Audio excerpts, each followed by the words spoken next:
This human trafficking OF star, who was charged with a slew of other crimes, has accepted a plea deal. Now, I'll tell you what the plea deal is and my opinion on it. So first of all, this is Michael Hall. Michael Hall was charged in Crawford County. He had 3 open cases. So in those cases, he was charged with aggravated assault, trafficking of a person, harassing communications, third-degree domestic battery. That was the first case. And then the second case, he was charged with third-degree domestic battery, first-degree terroristic threatening, aggravated assault. And then in the third case, he was charged with aggravated assault, terroristic threatening, third-degree domestic battery again, and violation of a no-contact order. So this is a person that likes to hang around with young girls and possibly traffic them, can't keep his hands to himself, doesn't obey the law because he's violating a no-contact order, threatens people, and then he's repeatedly committing aggravated assault. And just to quickly go over how he got these charges, it appears that in January 2024, a woman was sleeping in the Van Buren Police Department. And I don't know if this woman actually gave the police any information other than saying Michael Hall and his girlfriend came and picked her up in Kentucky or whatever to live with them full time here.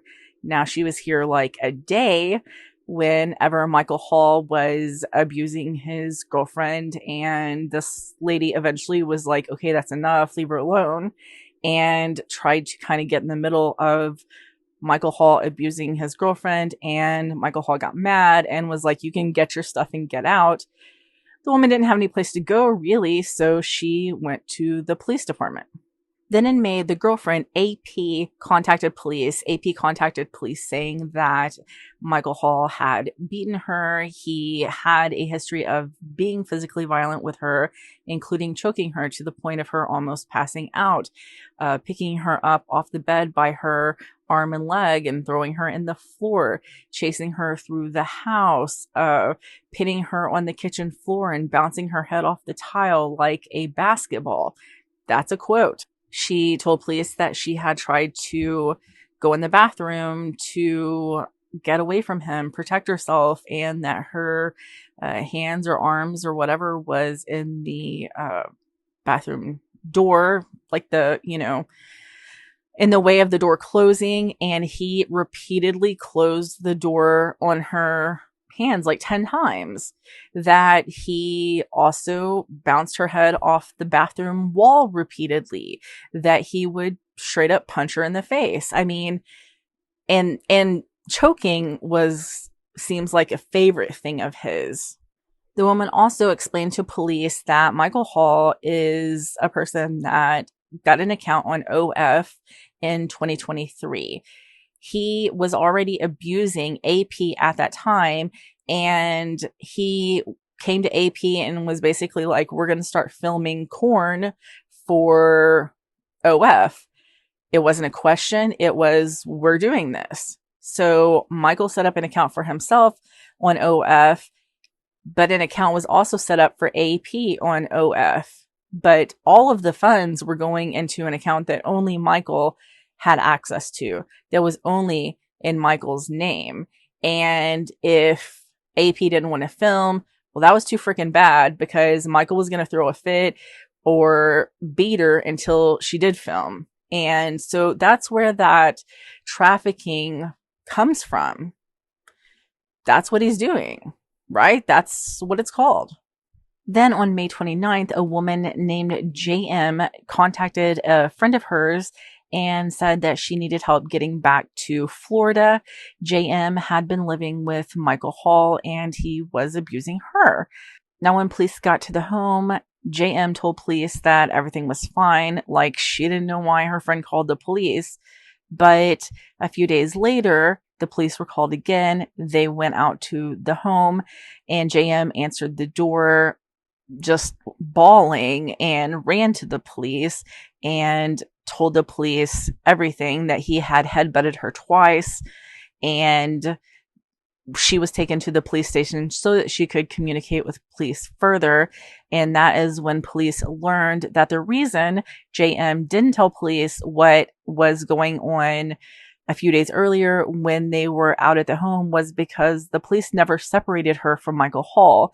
And literally after the police left that day, Michael Hall told her that he was going to unalive her. There were text messages on JM's phone from a argument that she and Michael Hall had, where he tells her, if my phone goes off one more time, I'm going to smash it in your effing face. And also, like, I will literally kill you.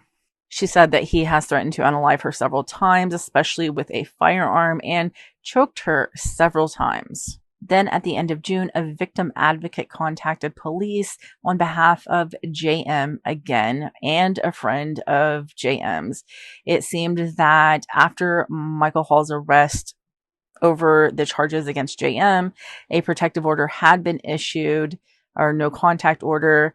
JM did go back to Michael Hall's home to visit him a few times. He continued being physically violent with her and continued contacting her through messages. While she was sitting there talking to police, he literally sent her a Snapchat. But she said that she and her friend were at Michael's home, and there was like a rubber mallet that was sitting on a desk, and he picked up the rubber mallet and held it over her head and told her that if he was going to go to jail, he was going to make it worth her while and unalive her with the rubber mallet, but like using it, like a hammer. Anyway, you know why I think Michael Hall has an issue with putting his hands on women? Because he's a bitch. Regardless, the prosecuting attorney of Crawford County made a post on the Book of Faces today saying that yesterday Michael Hall, aka Apollo Stone, don't go look that up, pled guilty to attempted human trafficking, 2 counts of aggravated assault, 1 count of terroristic threatening. He will now be considered a habitual offender for all future criminal activity. Hall received, drumroll please, 120 days in the county jail and was placed on a 10-year suspended sentence with conditions. He cannot film, participate in, direct, upload, or transmit corn of any matter, and cannot sell or buy corn. He also cannot entice, ask, suggest, or otherwise solicit persons to participate in corn. Michael Hall was making hundreds of thousands of dollars selling corn depicting illegal age girls acting like teenagers. He was also physically violent with them when they would not create contact. We appreciate Detective Arredondo with the Van Buren Police Department and a whole list of other officers that took an active role in helping the victims in this case. Our victim witness coordinators have been working overtime to help victims get counseling and other resources to get back on their feet. Here's the opinion nobody asked for. I usually like the sentences that come from Kevin Holmes, but this left me incredibly disappointed. It shows that it doesn't really matter what you do. It matters who you can afford to hire, because look at this sentence. After everything that he's done, all the people that he's hurt, this is the sentence: 120 days in jail. Whoop-de-fricking-do. What's that? What? And maybe I would feel a little bit differently, if he had not collected 2 more cases while 1 was pending, but dude just kept racking up cases because he couldn't keep his hands off of people, wouldn't keep his hands off of people. So this is what happens: 120 days in jail and a suspended sentence. I mean, I feel like we could do better than this. I feel like okay, here's the thing. A person who is willing to choke another person like this and continually threaten their lives, these are generally the people that snap and actually unalive someone in a domestic violent relationship. I mean, anybody could snap, but the choking is like an actual scary sign there. And this man has a real bad habit of it. I don't know. What do you guys think about this sentence?